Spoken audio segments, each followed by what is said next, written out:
Hello students, welcome back to organised knowledge channel. और आज की जो वीडियो है बच्चों, उसमें डिस्कस करेंगे worksheet number 8 for class 7th सामाजिक विज्ञान की बच्चों ये वर्कशीट है जो आपके लिए 13 अगस्त 2021 के लिए शेड्यूल की गई है।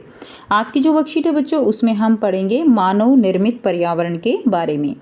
वर्कशीट शुरू करने से पहले बेटा प्लीज़ चैनल को सब्सक्राइब कर दीजिए, बेल आइकन को भी प्रेस कर लो ताकि आपको आने वाली वीडियोज़ की नोटिफिकेशन वो समय से मिल जाए। प्रकृति ने हमें हवा, पानी, वनस्पति, मिट्टी आदि कई चीज़ें प्रदान की हैं जो हमारे जीवन के लिए आवश्यक हैं। तो प्रकृति से हमें क्या क्या मिला है? हवा, पानी, मिट्टी, ये सभी हमारे जो है क्या हैं, ये प्राकृतिक हमारे संसाधन हैं जो हमें हमारे जीवन के लिए क्या हैं, आवश्यक हैं। प्रकृति से मिली इन चीज़ों का उपयोग मानव कच्चे माल के रूप में करता है या अपनी आवश्यकताओं के अनुसार उसमें परिवर्तन करता है। तो हम बच्चों इन प्रकृति से जो मिली हुई चीज़ें हैं इनको हम कैसे प्रयोग करते हैं? इनको हम कच्चे माल के रूप में प्रयोग करते हैं। जैसे कि एक फैक्ट्री होती है, उसमें कच्चे माल के द्वारा अपने जो ज़रूरत की चीज़ें हैं वो बनाई जाती हैं। इसी तरह हम भी अपनी आवश्यकता के अनुसार इस कच्चे माल में परिवर्तन करके उनका उपयोग करते हैं। जैसे फॉर एग्ज़ाम्पल मिट्टी है, मिट्टी की अगर हमें क्या बनानी है, मूर्ति बनानी है, तो हमें अगर मूर्ति चाहिए तो हम मिट्टी की मूर्ति बना सकते हैं। तो यानी मिट्टी क्या था? मिट्टी एक प्राकृतिक संसाधन था जो हमें पर्यावरण से मिला और हमने अपनी आवश्यकता के अनुसार उसको बदल लिया, उसमें परिवर्तन कर लिया। इसी तरह लकड़ी का हम फर्नीचर बनाते हैं, ठीक। वह अपने तकनीकी ज्ञान और विचारों का उपयोग प्राकृतिक पर्यावरण की चीज़ों पर करता है और इसे मानव निर्मित पर्यावरण में परिवर्तित कर उपयोग करता है। अपने जीवन को सुविधाजनक बनाने के लिए मानव जिस पर्यावरण की रचना करता है उसे मानव निर्मित पर्यावरण कहा जाता है।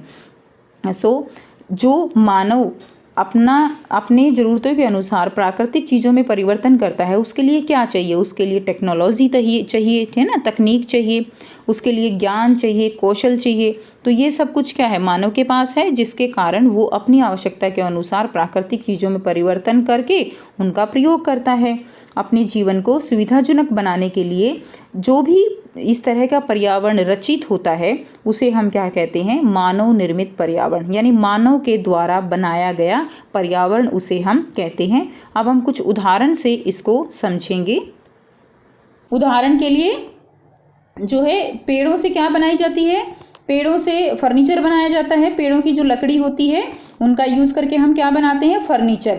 अब देखो बेटा, पेड़ जो है वो क्या है, वो जो है कैसा है, वो प्राकृतिक है, लेकिन उससे हमने अपने तकनीकी ज्ञान से हमने क्या बनाया? फर्नीचर बनाया। अब फर्नीचर हमारे लिए क्या है? ये मानव निर्मित हो गया।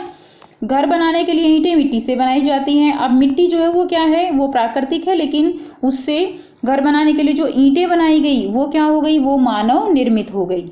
इसी तरह वाहन, बर्तन आदि बनाने के लिए धातुओं का प्रयोग किया जाता है, तो धातु तो प्राकृतिक हो गई। और जो वाहन है, बर्तन है, वो सब क्या है? वो हमने अपनी आवश्यकता के अनुसार बनाई हैं। कई बार मानव निर्मित पर्यावरण प्राकृतिक पर्यावरण पर गलत प्रभाव डालता है। तो कई बार क्या होता है कि जो मानव निर्मित पर्यावरण है, यानी हम जो चीज़ें प्रयोग करते हैं उसका एक तरह से गलत प्रभाव किस पर पड़ता है? प्राकृतिक पर्यावरण पर पड़ता है। जैसे वाहनों और उद्योगों से निकलने वाला धुआं, वाहन और उद्योगों से निकलने वाला धुआं हमारे पर्यावरण को बिल्कुल एक तरह से नष्ट करता है, हवा को प्रदूषित करता है, ठीक है ना।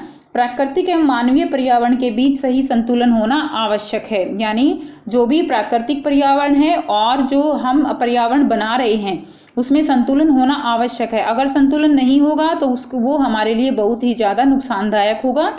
मानव को पर्यावरण के साथ समरसता से रहने और उसका उपयोग करना सीखना चाहिए। तो बच्चों, मानव को जो है पर्यावरण जो प्राकृतिक पर्यावरण है उसके साथ जो है रहना आना होगा, नहीं तो यह हमारे लिए नुकसानदायक होगा, क्योंकि मानव निर्मित पर्यावरण के जो है उसके ऊपर केवल हम अपना लाइफ, हमारा जीवन आधारित नहीं हो सकता।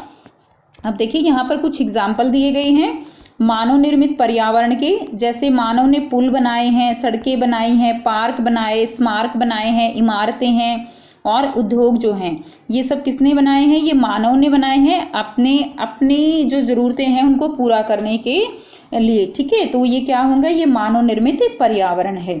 नेक्स्ट देखिए, मनुष्य अपने पर्यावरण में परिवर्तन क्यों करता है? मनुष्य बच्चों अपने पर्यावरण में परिवर्तन क्यों करता है? अपनी आवश्यकताओं की पूर्ति के लिए।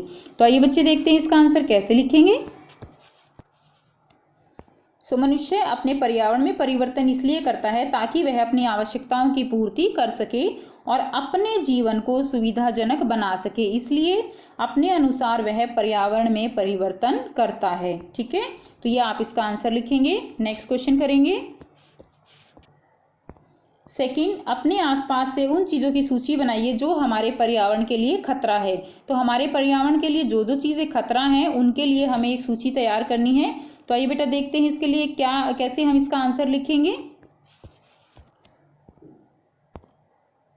बच्चों, हम जो है बहुत सारी ऐसी चीज़ों का इस्तेमाल करते हैं जो हमारे लिए हमारी ज़रूरतों को पूरा करती है, लेकिन ऐसी चीज़ों का इस्तेमाल करने के जो है इस्तेमाल जब हम करते हैं तो वो चीज़ें हमारे पर्यावरण के लिए खतरा हैं। और क्या क्या चीज़ें हैं वो, जैसे फैक्ट्री से निकलने वाला धुआं हमारे पर्यावरण के लिए खतरा है, क्योंकि फैक्ट्री तो हम यूज़ कर रहे हैं। वाहनों से निकलने वाला धुआं, प्लास्टिक की वस्तुएं हैं, फैक्ट्रियों से निकलने वाला पानी है, प्लास्टर और पेरिस से बनने वाली मूर्तियां, ये सभी हमारे पर्यावरण को हानि पहुंचाती हैं। तो इस तरह से आप आंसर लिखेंगे। नेक्स्ट देखिए, अपने आसपास से कुछ उदाहरण देकर निम्नलिखित तालिका को भरना है। मानव निर्मित पर्यावरण दिया गया है और प्राकृतिक पर्यावरण। बच्चों, मानव निर्मित पर्यावरण क्या होता है? जो मनुष्य ने अपनी आवश्यकताओं के लिए बनाया है, ठीक है ना, अपनी आवश्यकताओं को पूरी करने के लिए उसने जो पर्यावरण में परिवर्तन किए हैं, जैसे कार बनाई घूमने के लिए, पंखा बनाया हवा के लिए, ठीक है। तो इस तरह के उसने और क्या क्या आविष्कार किए, उन्होंने जो है उद्योग बनाए हैं, ठीक है, पुल, सड़क, इमारतें, स्मारक हैं, पार्क हैं। तो ये सारी चीज़ें क्या है बच्चों? ये सारी चीज़ें मानव निर्मित पर्यावरण है जो आपको यहाँ पर लिखनी है, ठीक है। और प्राकृतिक पर्यावरण में क्या होगा? नदी, पर्वत, समुद्र बनाए हैं। इसके अलावा बेटे जो मिट्टी है वो प्रकृति ने हमें प्रदान की है, मिट्टी है, पेड़ हैं, जल है। तो ये सारी चीज़ें प्रकृति द्वारा हमें प्रदान की गई हैं जो प्राकृतिक पर्यावरण के अंतर्गत आती हैं। तो आइए बेटा देखते हैं इन दोनों के उत्तर आप कैसे लिखेंगे। तो आप ऐसे लिखेंगे, मानव निर्मित क्या है? कार, पार्क, उद्योग, इमारतें, सड़क, पुल, फैक्ट्रियां आदि। और प्राकृतिक क्या होंगे? नदी, समुद्र, पर्वत, मिट्टी, हवा, जल, सौर ऊर्जा, पवन ऊर्जा। ये सब क्या है? ये सब जो है प्राकृतिक हैं और ये सब मानव निर्मित हैं। ठीक है बेटा, तो ये थी आपकी आज की वर्कशीट। आई होप आपको वर्कशीट क्लियर है। कोई प्रॉब्लम है तो कमेंट कर सकते हो। वीडियो अच्छी लगी तो लाइक शेयर जरूर कीजिए, चैनल को सब्सक्राइब कीजिए एंड थैंक्स फॉर वॉचिंग।